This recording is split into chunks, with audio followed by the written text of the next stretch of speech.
가서 목사님들이나 혹은 외부 교인들 만나게 되면 되게 자주 듣는 질문이 하나 있어요. 뭐냐면 어쨌든 좀 젊은 나이에 이렇게 개척해서 목회하고 있는 게 좀 신기한가 봐요. 그래서 왜 개척하셨어요? 따지듯이 묻는 건 아니에요.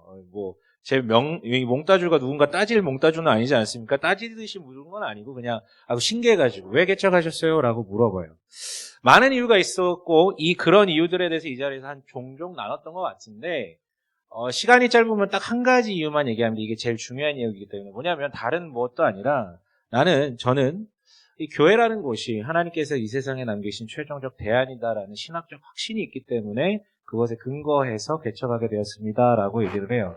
저는 정말로 확신합니다. 물론 눈에 보이는 현상은 암울하죠. 더 암울해질 것 같아요. 점점 더 암울해질 것 같아요. 교회는 세상 희망이 아니라 오히려 세상을 병들게 하는 곳이 돼버린 것 같이 눈에 보이지만 저는 확신이 변동이 없습니다.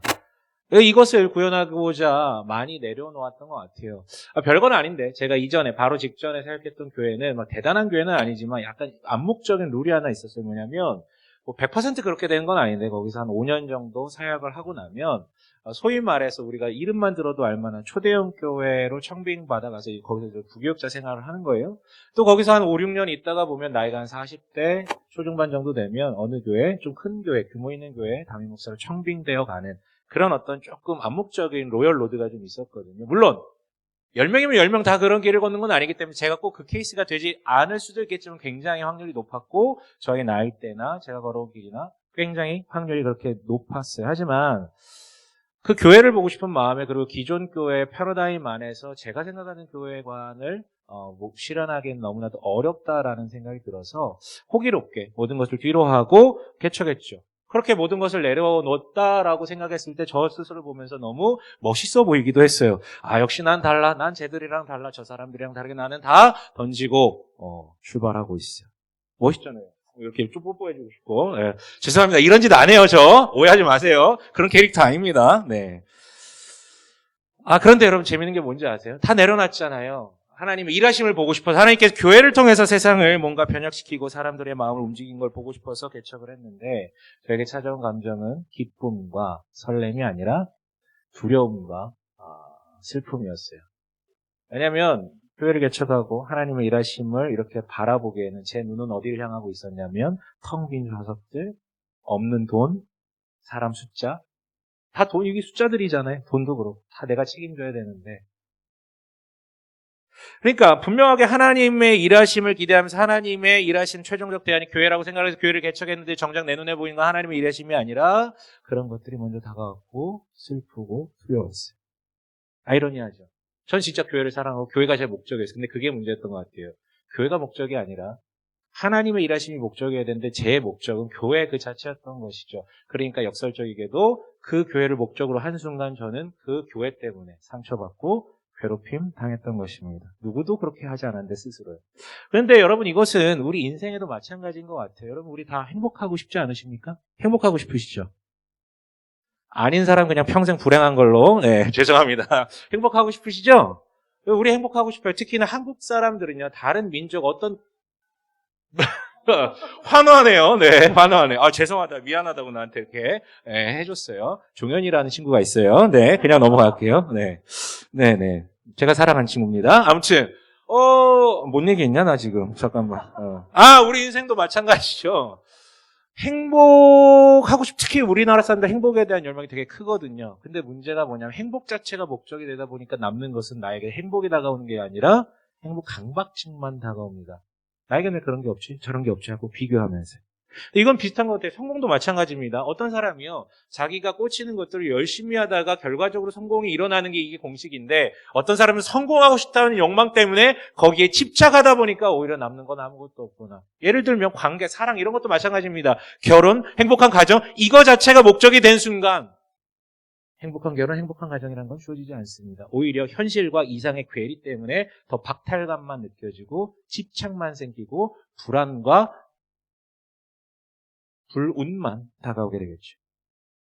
그러다 보니 어떤 이들은요, 어차피 이렇게 목적을 두고 사는 거, 목표를 두고 사는 것은 인생에 의미 없다. 어차피 계획대로 되지도 않지만 그것 때문에 내가 더 괴롭다. 집착을 내려놓자. 그래서 포기하는 사람들도 많습니다. 근데 이런 사람들의 특징은 뭡니까? 삶에 의지가 열심히 없습니다. 일도 대충 하고요. 그냥 하루를 그냥 슬렁슬렁 해요.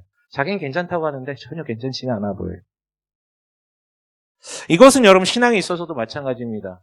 이런 사람들이 있어요. 이 모든 것은 다 주님의 일입니다라고 고백하는 그 아름다운 고백 속에 그냥 체념한 사람들. 어차피 내 마음대로 되는 거 없고 다 주님께서 알아서 선하신 뜻대로 되겠지. 그리고 그냥 감나무 밑에 입 벌리고 누워가지고 감 떨어질 때까지 기다리는 그런 거. 여러분 이건 신앙은 아닙니다. 이것은 게으름이고 무책임입니다. 하나님께서 우리를 부르신 이유가 있는데 방해하는 거예요. 고작 숨만 쉬라고 부르신 건 아니거든요. 딜레마입니다. 이루고 싶은 것을 너무 열망하다 보니까 집착에 빠져가지고 그게 고통이 되거나 반대로 그냥 아무것도 하지 않고 포기하고 손을 놓고 있다가 그냥 그렇게 도태되는 것. 우리에게는 이 두 가지 옵션밖에 안 나요? 아니요. 우리 오늘 본문은요. 의외의 곳에서 단서를 제공합니다. 바로 서원이라는 말인데요. 여러분 서원이 좀 한자어라 좀 어렵고 낯설 수 있는데 서원 기도라는 건 뭐냐면 그냥 기도가 아니라 하나님과 약속을 하면서 하는 기도. 굉장히 중요한 약속을 하면서 하는 기도라고 볼 수 있어요. 오늘은요, 상실의 시대 사무엘 이야기 두 번째 시간으로 바로 이 서원을 토대로 상실의 시대와 상실의 시간을 돌파하는 그 이야기를 좀 나눠보려고 해요. 세 가지 나누고 싶은데요. 첫 번째로는 잘못된 서원, 그것의 폐해는 무엇인지, 두 번째는 올바른 서원은 뭐고, 마지막으로는 제일 중요한 하나님이 하신 서원은 무엇인지 좀 나눠보려고 해요. 자, 우리는요, 지난주에 사무엘서의 첫 장, 그리고 첫 부분에 대해서 이 사무엘서의 배경에 대해서 좀 나눴습니다. 여러 인물들이 등장했고 특히나 3절에 엘리와 그리고 그의 아들인 홈리와 비느하스들을 소개하는 게 그냥 인물 소개가 아니라 어떤 의미라고 그랬죠? 사사시대 말기에 그 참혹하고 어둡고 어떤 그 상실의 시대를 상징하는 그 의미라고요. 엘리 자체는 나쁜 사람은 아니지만 그가 만들어 놓은 종교적 정치적 시스템이 완전히 그 사회를 박살내고 있었다라고 말씀드렸습니다. 이때 그 시대의 사사이자 제사장은 엘리였지만 사람들은 다 그렇게 이해하고 있었지만 아니요, 하나님은 다른 사람을 이면에서 부르셨어요. 그게 바로 한나였다라고 말씀드렸습니다. 그래서 한나는 그 시대의 사사이자 제사장으로서 시대적 아픔, 더 이상 생명을 낳을 수 없는 그런 시대적 아픔을 자기 몸에 갖게 된 것이죠. 그래서 태가 다치게 됩니다. 시대적 아픔을 몸으로 구현한 것이었어요. 선지자죠. 그러나 그녀는요, 하나님께 실망하며 떠나고 발악한 것이 아니라 이런 상실 가운데도 주님은 언제나 새로운 생명을 낳으실 수 있는 분 아닙니까? 주님은 태를 닫은 적은 있어도 생명을 멈춘 적은 없으시지 않습니까? 라면서 간구하면서 더 예배했어요. 예배 드리러 가는 게 더 고통스럽지만 그래서 더 예배했습니다. 그리고 끝내 이렇게 기도하죠. 11절에 뭐라고 되어 있었습니까? 1장 11절 함께 읽어볼게요. 사무엘상 1장 11절입니다. 함께 읽습니다. 시작. 한나는 서원하며 아뢰었다. 만군의 주님, 주님께서 주님의 종의 이 비천한 모습을 참으로 불쌍히 보시고 저를 기억하셔서 주님의 종을 잊지 않으시고 이 종에게 아들을 하나 허락하여 주시면 저는 그 아이의 한평생을 주님께 바치고 삭도를 그의 머리에 대지 않도록 하겠습니다. 예, 일명 서원 기도를 합니다. 그리고 우리는 지난주에 이 서원 기도의 결말을 확인하고 끝냈거든요. 20절 한번 읽어볼게요. 우리 오늘 본문 바로 앞에 있는 20절이요. 자, 함께 읽겠습니다. 시작. 한나가 임신을 하고 달이 차서 아들을 낳았다. 한나는 주님께 구하여 얻은 아들이라고 하여 그 아이의 이름을 사무엘이라고 지었다. 그리고 마무리됐잖아요. 그리고 오늘 본문은 뭐냐면 사무엘이 젖을 뗀 이후에, 물론 우리 시대랑 똑같이 보시면 안 되고요. 당시에는 우리는 뭐 한 1년 전 먹이나 모르겠어요. 지금 아예 분유를 먹이는데 대부분 당시 유대 사회에서는 한 5, 6년 정도는 젖을 먹였다 그래요. 계속해서. 그리고 어차피 아기가 계속 나오니까. 그러니까 한마디로 지금 한 유치원 들어갈 정도의 나이, 7살 정도의 나이 때 이제 사무엘을 봉헌하기 위해서 방문했다라는 것이죠. 드디어 한나가 그 7년 만에 그 서원을 이행하는 장면을 담고 있습니다. 여러분, 여러분들 이 사건 잘 모르실 수 있겠지만 우리 부모 세대의 신앙인들은 이 구절들, 이 이야기들 보면 굉장히 감동한 사람들이 되게 많았어요. 그래서 본인도 서원해서 자녀들을 서원하는 그런 이야기들이 종종 들려왔거든요. 저는 관련된 추억이 있습니다. 제 20살 때 신학교 신학과를 갔거든요. 벌써 25년이나 됐네요. 여전히 동일한 얼굴이죠, 그때랑. 아, 진짜요? 그때도 이 얼굴이었어요. 네, 깜짝 놀랐죠? 아무튼 20살에 신학과에 입학했는데 지금 비웃은 사람 제가 다 기억하고 있어요. 네, 20살에 신학과에 입학했는데 신학과에 가면요, 반드시 받는 질문이 있어요. 사실 이건 신학과만이 아니라 대학교 입학하면 당연히 너 여기 왜 왔어? 이런 질문을 받기 나름인데 신학과는 특히나 이 질문 반드시 받을 수밖에 없습니다. 뭔가 이유가 있어서 아니 법 벌어먹고 살기도 힘든데 여기 온 이유가 있을 거 아니야. 그런 것들을 이제 물어보면 너는 여기 왜 왔니? 다양한 답변이 있죠. 어떤 친구들은 뭔가 신비적인 체험의 어떤 이야기를 하고요. 어떤 친구들은 하나님을 너무나도 더 알고 싶은 마음에 왔다라고 얘기하는 사람들도 있고요. 근데 재밌는 건 제 경우에, 저희 동기 경우에 한 7, 8명 중에 한 명이 꼭 이렇게 얘기를 해요. 우리 부모님이 서원해가지고 내가 여기 왔다고요. 아, 진짜로. 부모님이 서원해서 나는 여기 가야 될 운명이어서 여기 왔다고요. 사실 저는 그전까지 서원이라는 단어 들어보긴 했는데 이렇게 많이 들어본 적이 없었거든요. 그래서 제가 20살 때 신학과 가지고 약간 막 혼란이 왔어요. 서원에서 이렇게 많이 온다고? 근데 제가 여러분 좀 삐딱한 사람은 아닙니다. 끄떡이지 마시고요. 좀 삐딱한, 얼굴은 똑바른데, 죄송합니다. 네. 생각이 좀 삐딱하잖아요. 그 얘기를 반복적으로 들으니까 이상한 거예요. 이런 생각을 했죠. 아니, 왜 자녀 인생을 함부로 드릴까? 물어보지도 않고, 아니, 진짜 드리고 싶으면 자기 인생을 드려야지. 물론 자녀가 자기 자식이지만, 그래도 남이잖아요. 물어보지도 않고, 왜 함부로 그렇게 드려가지고, 그 다음에 신학과 무조건 가야 된다. 너 안 가면 너 벌 받는다고. 이렇게 협박해가지고 보낼까. 마치 이런 것과 같아요. 자기는 학창시절에 공부 더럽게 안 했었으면서, 자기 자식은 좋은 대학 가야 된다라고 하면서 막 들들 볶으면서 공부시키는 그런 부모. 그런 부모를 보면 전 꼭 한마디 해주고 싶죠. 지금이라도 늦지 않았어요. 네가 공부하세요. 지금이라도 열심히 공부해서 당신이 그 좋은 대학 들어가시면 되지 않습니까? 라고요. 왜냐하면 이게 우스갯소리가 아니라 그런 식으로 하다 보면 그 친구는 마음에 상처를 입거나 아니면 원하던 대학에 가더라도 부모 절연하는 그런 어떤 일들이 종종 발생하기 때문이에요. 근데 마찬가지입니다. 그렇게 서원 기도로 왔던 친구들, 그 자기 의지가 아니라 부모의 서원 기도 때문에 어쩔 수 없이 직간접적 압력 가운데 왔던 친구들 대다수는요. 중간에 학업을 중퇴하거나 아니면 졸업을 해도 사역을 하지 않거나 아니면 심지어 지금 교회도 다니지 않고 있는 이들이 굉장히 많습니다. 안타까워요. 이 모든 것은 여러분 서원에 대한 오해 때문이에요. 그래서 첫째로요. 잘못된 서원이 뭔지 좀 얘기를 나누고 싶어요. 본문에는 잘못된 서원이 등장하지 않는데 여러분 지난주에 말씀드렸지만 이 사무엘서는 무엇의 맥락에 있다고요? 어떤 걸 같이 봐야 된다고요? 그 전에 있던 여호수아, 특별히 사사기의 말기가 연결되어 있기 때문에 사사기의 맥락에서 봐야 된다 그랬잖아요. 근데 재밌게도요. 한나 시대에 얼마 떨어지지 않았던 바로 얼마 전에 있었던 사사 이름이 있는데 그 사람 이름이 입다입니다. 이 사람 이야기를 좀 보고 싶은데요.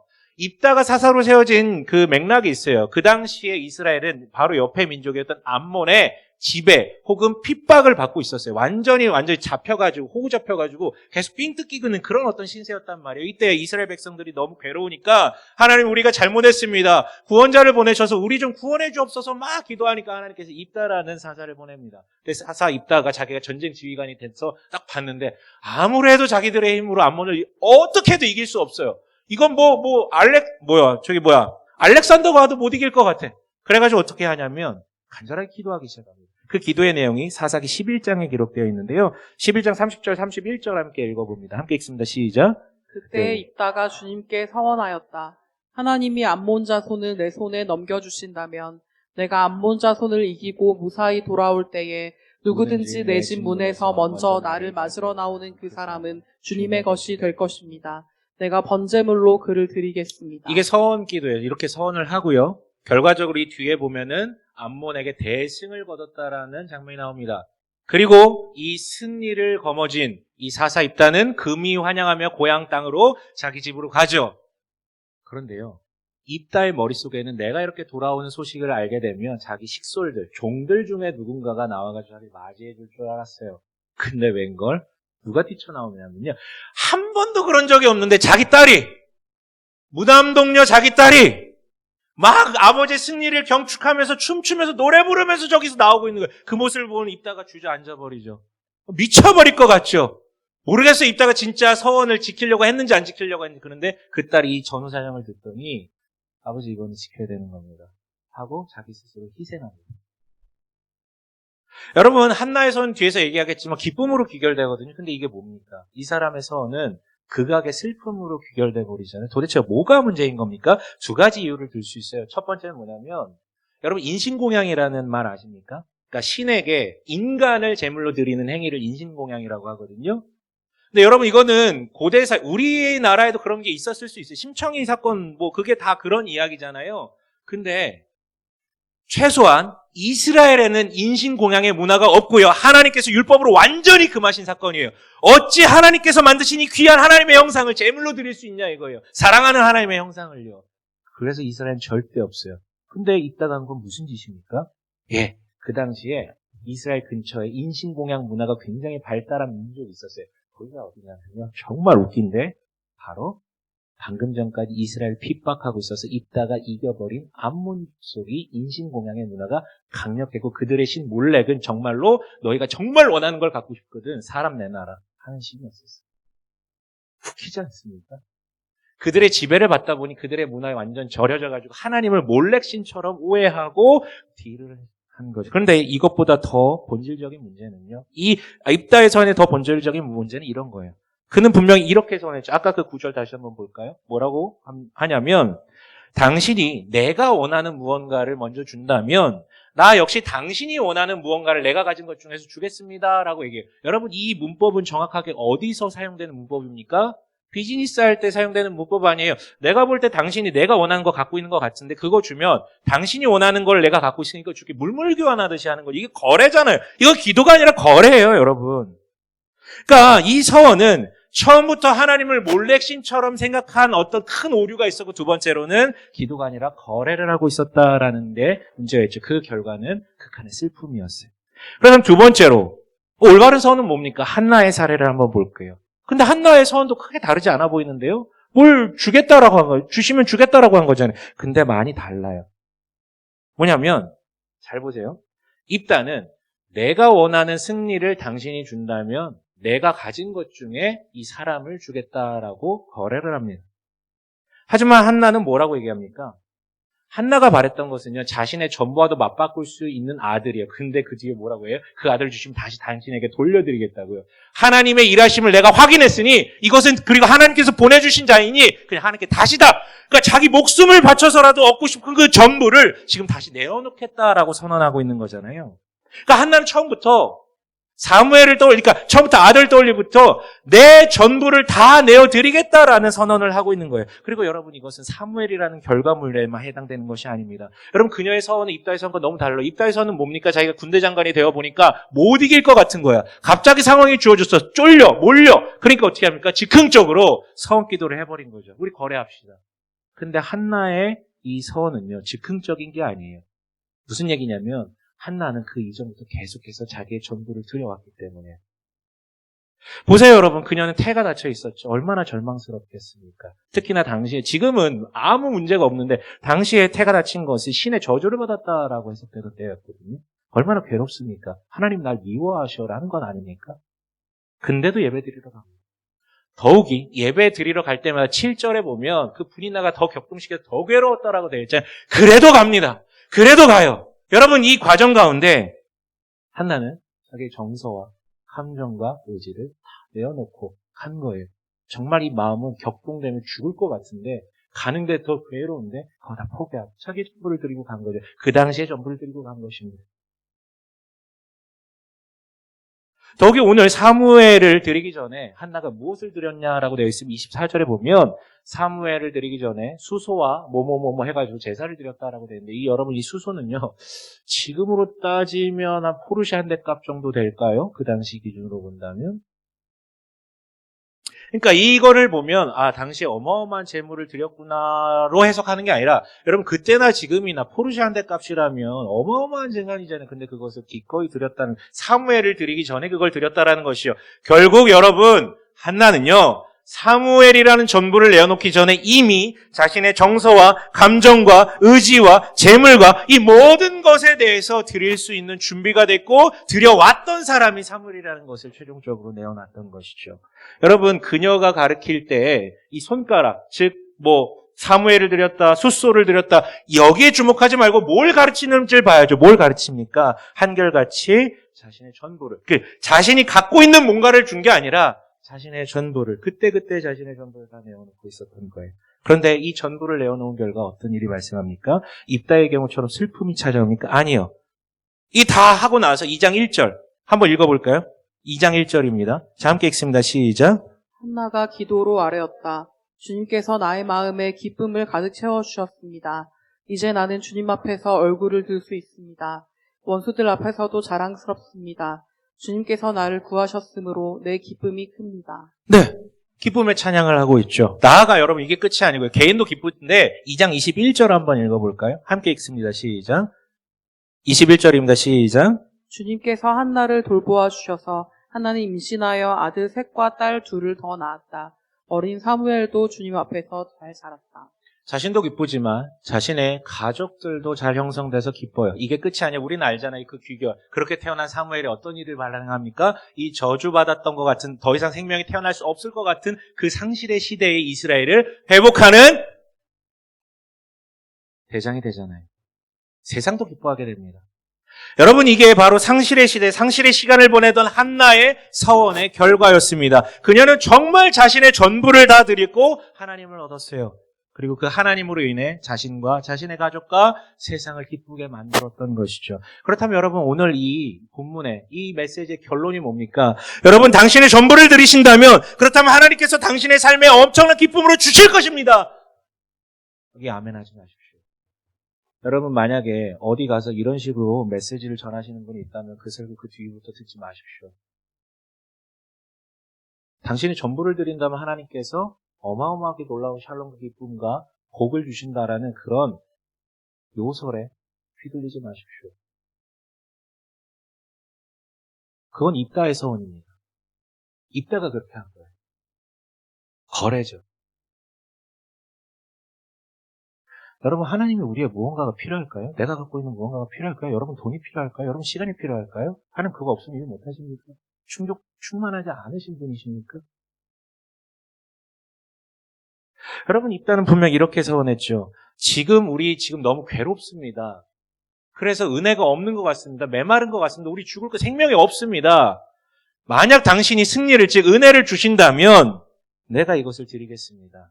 그런데 하나의 서원은 어떻게 되어 있습니까? 비슷한데 약간 달라요. 아까 27절, 28절이요. 오늘 읽은 본문이요. 자, 함께 볼까요? 뭐라고 되어 있냐면 함께 읽어봅시다. 시작. 아이를 낳게 해달라고 기도하였는데 주님께서 내가 간구한 것을 이루어 주셨습니다. 그래서 나도 이 아이를 주님께 바칩니다. 이 아이의 한평생을 주님께 바칩니다. 그런 다음에 그들은 거기에서 주님께 경배하였다. 비슷해 보이자면 좀 다릅니다. 당신께서 이미 이루어주시기 때문에 나도 나의 모든 것을 주님께 바칩니다. 네, 치워주시죠. 여러분, 한나의 이야기를 이 서사로 보면 입다와 달리 정확히 이 순서대로 간다라는 것을 기억하셨으면 좋겠어요. 입다는 당신이 내가 원하는 거 내어놓으면 내가 가진 것 중에서 이것을 드리겠다. 입다의 선입니다. 한나는 당신께서 이 모든 것을 주셨으니 이거 다 당신 것 맞습니다. 나의 모든 것을 드리겠습니다. 여러분, 정말이요. 분명히 사무엘상 1장의 처음은 엘리와 그의 아들들을 3절에 소개하고 있으면서 그 시대가 얼마나 암흑하고 그리고 더 이상 생명을 낳을 수 없는 시대임을 밝히게 드러내고 있거든요. 그런데 여러분, 반전이 하나 있습니다. 3절에서 분명히 엘리와 아들들을 소개하고 있는데 바로 직전에 2절에 반전이 숨겨져 있어요. 2절 한번 읽어볼게요. 1장 2절이요. 자, 함께 읽겠습니다. 시작. 엘가나에게는 두 아내가 있었는데 한 아내의 이름은 한나요. 또 한 아내의 이름은 브닛나였다. 브닛나에게는 자녀들이 있었지만 한나에게는 자녀가 하나도 없었다. 이게 무슨 소리냐고요? 이게 뭔 반전이냐고요? 여러분, 엘리의 이야기 바로 직전에 소개된 한나, 그 이름 뜻 아십니까? 한나라는 이야기 많이 들어보셨잖아요. 우리 교회도 한나 한 명 있는데. 한나 이름 뜻이 뭔지 아십니까? 한나 이름 뜻은요, 히브리어 헨이라는 어원을 가진 단어를 변형한 뜻입니다. 헨이라는 뜻은요, 은혜라는 뜻입니다. 상실의 시대를 상징하는 엘리와 그 수많은 배경들이 있는데 그 사이에 한나가 존재하는 것이죠. 그러니까 그 사이에 이미 은혜라는 건 존재했고 하나님께서 한나라는, 즉 은혜라는 자를 이미 그들 사이에 보내놓으셨다라는 거예요. 사람들은 엘리를 바라보면 저 사람이 제사장이고 사사이기 때문에 우리가 이렇게 된 것이다라고 선언하고 있는데 하나님 그 사이에 이미 한나라는 자를 사사일 제사장으로 그 가운데 숨겨두시고 준비하고 계셨다라는 거예요.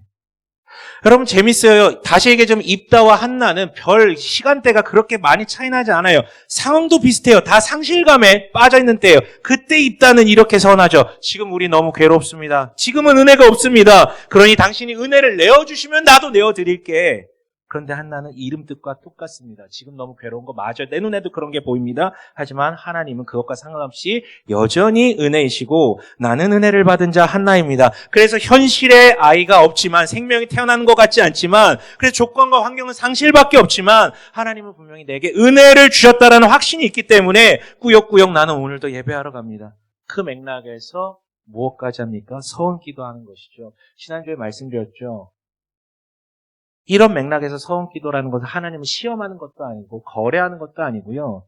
그저 상황이 이래 나더라도 정말 하나님은 이미 은혜시다라는 사실을 확실하게 믿는 이가 나오는 결과물. 믿음에서 비롯된 행동이에요.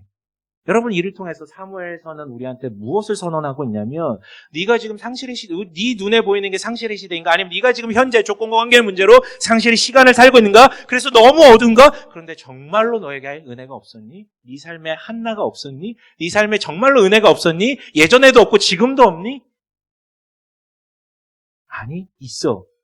만약에 네가 그런 상실에 가운데서도 하나님의 살아계심과 은혜이심을 확신하며 그 어둠 속에서 은혜를 더욱더 갈구하면서 살아간다면 바로 네가 그 시대를 밝히는 하나님의 사람으로 세워질 것이야. 이걸 먼저 선언하고 그 다음에 이에서 이야기하는 겁니다. 정말 네가 그것을 믿는 자라면 너는 이 상실의 시대에 상실의 시간에 어떻게든 거래를 통해서 너 자신을 살리려는데 주목하지 말고 너가 정말 그 은혜를 받아들이게 된다면 너는 자연스럽게 너의 전부를 하나님께 내어놓게 될 것이라고 그리고 하나님 너를 통해서 밝히실 것이라고요.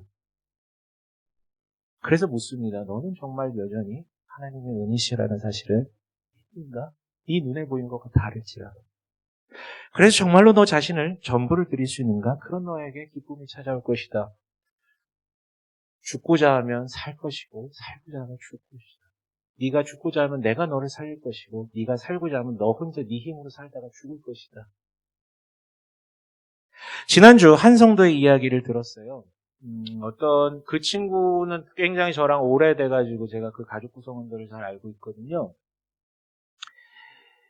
가족끼리 사이가 좋지 않아요. 좋지 않아요. 물론 아버지의 문제가 좀 크긴 한데 가족끼리 사이가 좋지 않고 자녀와 부모끼리 사이가 좋지 않고 걔 맨날 싸우고 막 상처받고 맨날 이렇게 살아온 걸 제가 알고 있거든요.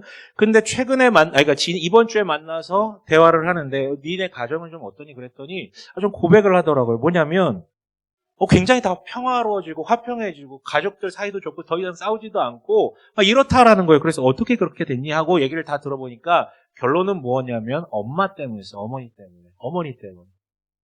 어떻게 보면 이런 관계적 문제의 가장 큰 피해자가 그 어머니였는데 그 어머니가 그럼에도 불구하고 하나님은 은혜시다라는 것에 대한 확신을 가지고 늘 감사를 고백하면서 그 사이들을 조정하고 참아주고 인내주고 받아주고 하는 시간들이 이렇게 길었는데 그래서 더 이상 안 될 것 같았는데 끝내 이렇게 화평을 찾았다라는 얘기죠.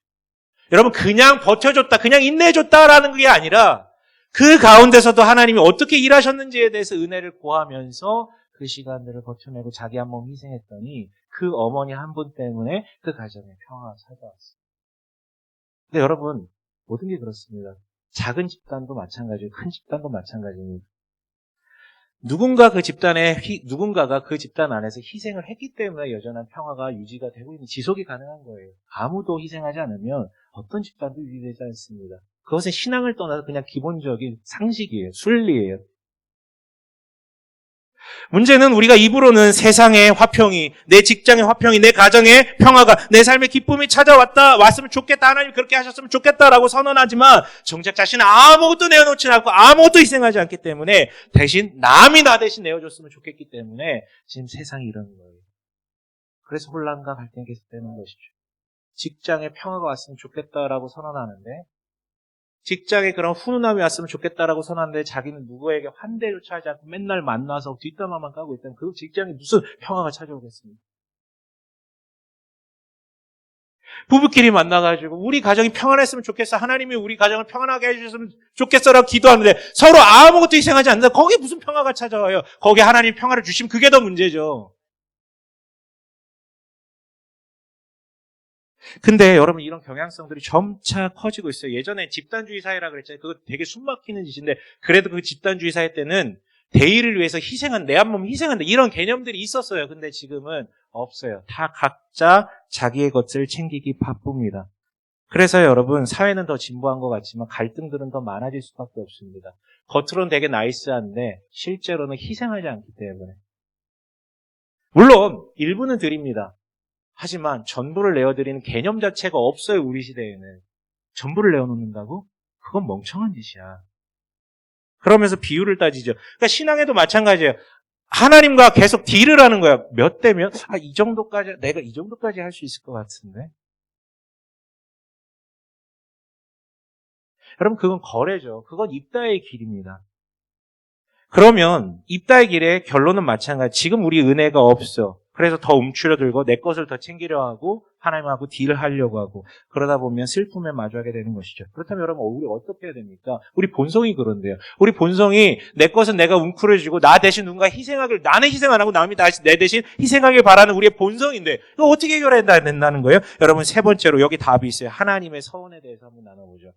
단어가 이상하죠. 하나님이 서원하신다고? 여러분, 한나는 은혜를 온전히 붙들고 있었기 때문에 전부를 내어놓을 수 있었고 그 결과 기쁨 가운데로 나아갔잖아요. 그렇다면 여러분, 우리에게 필요한 것은 내가 먼저 전부를 드리는 게 아니야. 다시 얘기하죠. 하나님은 우리의 것이 필요가 없어요. 여러분, 우리가 가진 게 하나도 필요 없어요. 그분에게는. 우리가 해야 될 것은요, 내 전부를 먼저 드리는 게 아니라 먼저 그가 주신 은혜를 받아들이고 확인하는 것이에요. 이를 위해서 여러분에게 단 한 분만 제가 추천해 드립니다. 다른 사람 볼 필요도 없고 딱 한 분만 추천드릴게요. 바로 우리 구주 예수 그리스도예요. 여러분, 하나님의 전부를 우리를 위해서 이 땅에 내어놓으셨잖아요. 우리를 위해 내어놓으셨잖아요. 그러나 여러분, 하나님의 전부를 주신 행위는 한나의 서원과 차원이 다릅니다. 왜요? 예수는 신이고 한나는 인간이라서. 그 차원이 아니에요. 뭐가 다르냐면, 그래도 한나는 서원하여 아이를 드린다면 어떤 일이 발생됩니까? 드린 한나도 기쁘고요. 드려진 사무엘도 기쁩니다. 근데 우리 구주 예수께서는, 그 아들을 보내신 하나님께서는 슬퍼요. 전부를 주셨는데 슬퍼요. 이유는 간단합니다. 하나님이 전부를 내어놓으셨잖아요. 그렇다면 이 관계가 결속되기 위해서는 내가 전부를 드렸기 때문에 저 상대방도 전부를 주어야지만 여기 기쁨이 주어지는 거예요. 한나가 그랬던 거예요. 한나가 전부를 드리기 전에 하나님께서 전부를 주셨고 이게 쫙 돼가지고 기쁨이 된 거거든요. 근데 하나님이 전부를 내어놓으셨어요. 근데 인간은 전부를 내어놓지 않아요. 내 대신 누가 해주게요. 이 가운데 귀결은 입다의 서원밖에 없기 때문에 그에게 슬픔밖에 있을 수 없습니다. 그런데 하나님은요, 여기서 끝이지 않아요. 너도 너의 전부를 나에게 줘야 되는데 넌 그걸 못하는구나. 안 되는구나. 그래? 그러면 내가 너 대신 다시 한번 나의 전부를 내놓을게. 그래서 예수께서 십자가까지 책임지신 것입니다. 우리는 타분하게 나의 전부를 드릴 수 없는 인간들이기 때문에 그가 내 대신 또 전부를 주셨기 때문에 우리는 그로 말미암아 그분을 되찾을 수 있게 되는 것이죠. 여러분이 예수를 통해 확정된 사실을, 이 거대한 은혜, 이미 주어진 은혜를 진정 받아들인다면 비록 내 눈에 보이는 현실이 상실밖에 없을지라도 은혜를 보게 됩니다. 기필코 그 사이에서 은혜를 보게 됩니다. 그렇다면 나 역시 내 전부를 서스럼 없이 넘기는 그 길로 가게 되겠죠. 여러분, 다른 게 아니라 딴 거 보지 마세요. 내가 드릴 거 생각하면 인간 절대 못해요. 내가 드릴 거 먼저 생각하면 하나님이 나를 위해 전부를 먼저 주신 그 하나님의 서원을 먼저 본다면 우리도 기꺼이 나가게 됩니다. 그래서 팀 켈러 목사님은 이렇게 얘기하죠. 함께 읽어볼까요? 주보에도 실은 글인데요. 함께 읽어봅니다. 시작. 많은 사람들이 배웠고 나중에 가르쳤듯이 당신은 예수님이 당신이 가진 전부가 될 때까지 예수님이 당신에게 필요한 전부임을 깨닫지 못합니다. 여러분, 하나님이 전부를 내어주셨죠. 이렇게까지. 하나님이 서원하신 이유는 뭡니까? 간단해요. 사랑 때문이죠. 여러분, 사랑 때문에 서원을 하신 거예요. 어떻게 보면 서원은요, 결혼하고 비슷해요. 둘 다 비슷해요. 사랑의 결과물로 그 결실로 대중들 앞에서 약속하는 자리가 결혼식이라면 서원은 단둘이 약혼식 하듯이 내밀하게 둘이 약속하는 자리가 서원인데 똑같은 거예요. 프로세스. 그러니까 결국은 사랑하기 때문에 서원을 하는 것이죠. 근데 여러분 기억나세요? 저번에 엑셀 부부 언급한 적이 있는데 엑셀 부부. 시간과 돈과 에너지 모든 걸 50대 50을 딱 맞춰야 돼. 그래서 늘 엑셀을 작성해가지고 딱 5대5 비율이 딱딱딱딱딱 되게 맨날 그거 점검하고 뭔가 좀 선 넘은 것 같아. 너 저번에 이렇게 했는데 왜 이번에 이렇게 안 해? 맨날 따지고 싸우고. 그럼 그 귀결은 뭡니까? 파국이죠. 뭐 그런 관계가 어떻게 갑니까? 여러분 상대를 위해서 무엇 하나도 희생하지 않는 관계라는 게 지속될 수 있을까요? 여러분 주변에 혹시 누군가와 관계를 계속해서 지속하고 있다면 둘 중 누군가 뭔가 희생하기 때문에 그 관계가 지속되는 거예요. 여러분 사랑은 50대 50의 결합이 아닙니다. 0.5, 0.5 더해가지고 1 만드는 게 아니에요. 그런 건 사랑이 아니라 거래예요. 그건 비즈니스 세계에서 그런 식으로 하세요. 하지만 사랑은 뭐냐면 전부와 전부가 만나는 거죠. 전부와 전부가 겹쳐지니 1 더하기 1도 아니고 1 곱하기 1도 아니고 이렇게 합쳐놓으니 100이 돼버리는 매직이야. 신비야. 사랑은 전부와 전부가 만나는 것이고 전부를 내어놓을 때만 기쁨이 찾아옵니다. 그러나 전부를 놓지 않기 때문에 이 죽일 놈의 사랑이 되는 거죠. 하나님은 정말로 전부를 주셨습니다. 그리고 우리가 그것을 받아들인다면 당신 역시 전부를 드리십시오. 다시 얘기하지만 하나님은 당신이 가진 그것이 필요하지 않습니다. 그냥 당신과 사랑을 하고 싶으실 뿐이에요. 그래서 전부를 내어주셨을 뿐입니다. 그렇다면 당신 역시 모든 것을 잃은 것 같았지, 모든 것을 내어놓은 것 같지만 아니, 하나님을 얻음으로 말미암아 모든 것이 채워지는 그런 놀라운 신비가 이루어질 것입니다. 말씀을 마칠게요. 제가 최근에 좀 감사한 게 있어요. 뭐냐면 제일 앞에 얘기했잖아요. 나는 하나님의 최종적 대안이라고 생각해서 교회를 개척했다고 했는데 제 목적은 하나님의 일하심을 보는 것처럼 말했지만 사실 그냥 교회였다고, 교회. 그러다 보니 오히려 슬픔이 찾아왔다고 했죠. 그냥 하나님을 사랑하고 이웃을 사랑하다 보면 형성되는 게 교회인데 아니, 그 교회 자체를 목적으로 하다 보니까 오히려 깨짐이 찾아왔다고요. 그런데요, 이제서야 개척한 지 7년 차이고 사역한 지 20년 차이, 이제서야 힘이 좀 빠져가는 것 같아요. 정말로 교회 주인이 하나님이시라는 사실이 이 머리만이 아니라 여기까지 내려오고 그 사역 가운데 그런 것들이 좀 보이기 시작하는 것 같아요. 그래서 여러분 뭐 할 얘기가 되게 많은데요. 최근에 저랑 대화해보신 분들이라면 좀 인식하셨을 수도 있어요. 예전에는 누구랑 만나면 이렇게 얘기했죠. 야, 힘들지? 아, 나도 힘들다. 야, 근데 지나고 보니 다 그때 그거 다 은혜였더라. 이렇게 얘기를 했었어요. 예전에는. 진심이에요. 근데 요즘은 힘들지? 나도 힘들어. 근데 그래도 지금 계속 그런 은혜가 나한테 있더라. 지금 이어지고 있더라. 얘기를 하게 되더라. 그런데 이렇게 고백하는 제가 열심히 없을까요? 더 열심히 있어요. 더 박시게 살고 있어요. 다만 집착하지 않죠. 하나님의 인도하심을 받아들이고 있죠. 아까 제일 처음에 물어봤잖아요. 그 은혜를 받아들인 사람은 이게 가능해요. 무언가에 집착하지도 않지만 동시에 포기하지도 않고 그러나 즐겁게 기쁨 가운데 나아가는 그런 삶이, 물론 그렇다고 여러분 질곡이 찾아오지 않는다라는 게 아니에요. 세상은 그냥 부조리한 게 많습니다. 그러나 세상이 아무리 어두워도 혹은 내 삶이 지금 현재 상실이어도 능히 그것을 돌파해 나가며 기쁨 가운데 살고 내 주변 사람들의 기쁨으로 물들일 수 있는 것이죠. 여러분, 여전히 저는 아직 멀었습니다. 그러나 제가 바라는 것은 여러분들이 저와 함께 바로 이런 길을 함께 걸어가는 것입니다. 그래야 당신의 삶도 풍성해지고 당신을 통해 당신의 관계와 이 세상에 그 풍성함이 찾아오길 주님의 이름으로 간절히 축원합니다. 아멘.